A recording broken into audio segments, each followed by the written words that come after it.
Today I'm installing a new drip irrigation system to take care of watering some new plants that we just put in. We're going with Rainbird products. I'll put a link in the description to everything that I used today.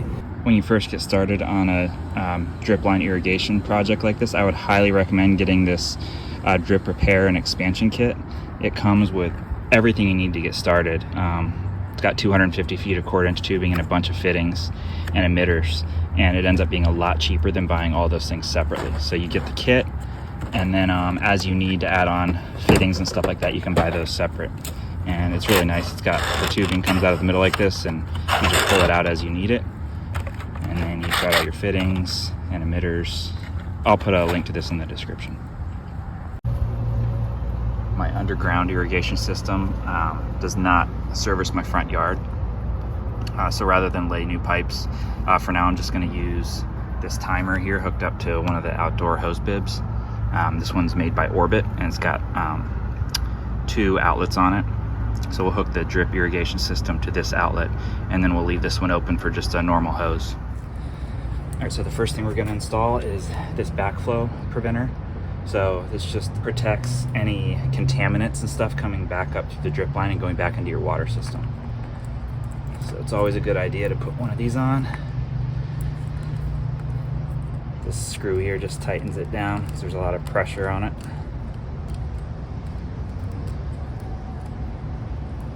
After that will come our timer.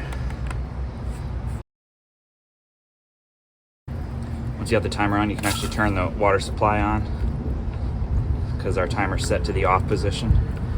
Make sure we don't have any leaks. Everything looks good. So in the first outlet on our timer, we're gonna install a pressure regulator. So this just keeps all the pressure coming into the drip line at 25 PSI.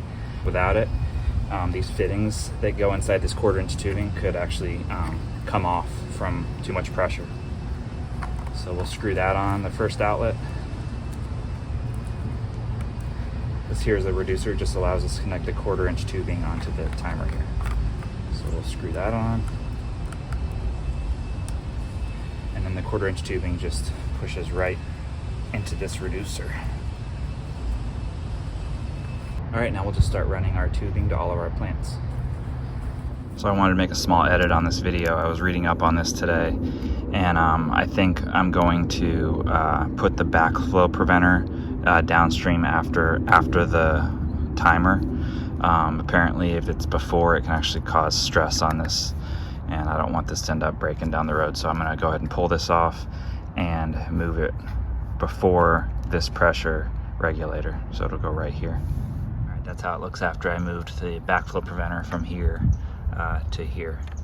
So if I were to ever want to add another drip line here, I would want to put another backflow preventer here, but I'm just going to end up using this to hook a hose up if I need that for my front yard at any time. So the only drip line that I'll have will just be on this outlet here. This is the tubing here that's coming off the hose bib, and then I have these tees here, these plastic tees. They look like this, and so it splits the flow of water. So I have a tee installed on the end of that line, and then each individual tube is going to go to its own plant. Kind of measure off here, cut the tube, and then there's different emitters. So these black ones, it says on the side how much water they output. These are 1 gallon per hour, and then the red ones are 2 gallons per hour. I'm gonna go ahead and do 1 gallon per hour on these plants, and all you do is you just push the emitter in, the sharp side first, into the end of that tube. Just kind of twist it till the tubing butts up against the body of that emitter.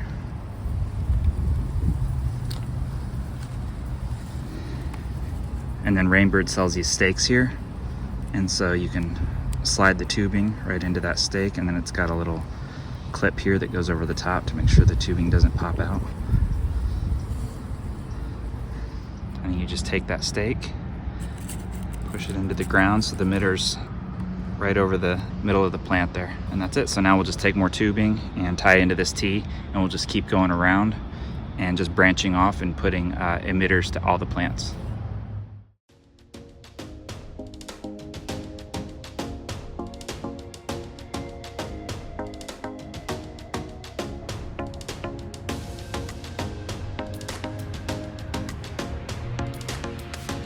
got these metal stakes, and as I go, just every foot or so, I'm going to push these down over top of the tubing just to keep it flat against the ground.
For this palm, I'm actually going to go ahead and use a red emitter here, which is 2 gallons per hour.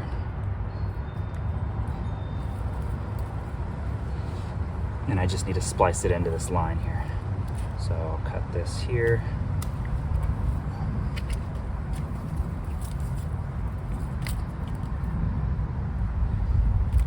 This whole system is super easy to work with. It's really forgiving.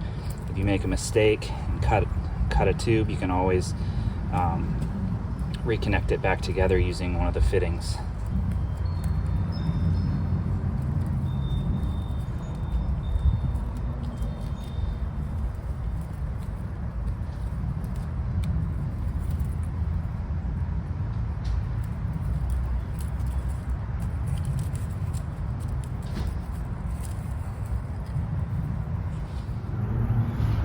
This one here is actually called a raised bubbler.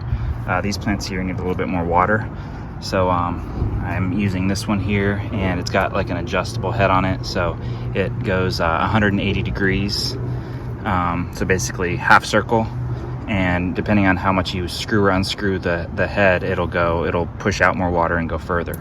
So I've got half of this system laid out now, so I'm going to go ahead and test it just to make sure everything's working. Come over here to our timer. We can actually do a manual test here. So currently it's in the off position. We'll move it over to auto, and then I'll hit the manual button, and as soon as I do, it's going to give me an option to put an amount of time. The default is 10 minutes. So once you hit manual and let it stay at 10 minutes for about, I would say 5 to 8 seconds, you'll hear it kick on, and all the water will go through the tubing. We should see it dripping out of all of our emitters. All right, so we'll hit manual. You see 10 minutes, and you're gonna hear it kick on.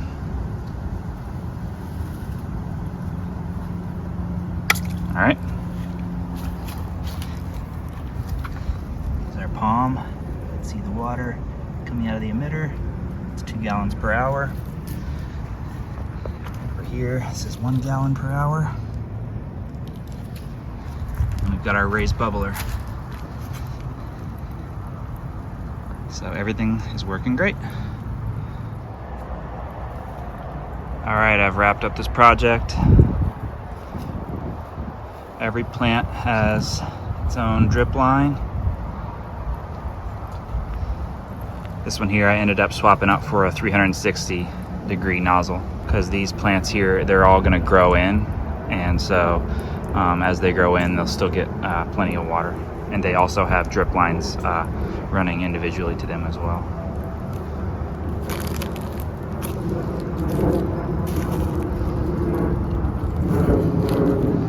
So in case you're wondering, that white pipe there is for my gutter. And so next I'm going to be running this corrugated line to get all that gutter water out of this area.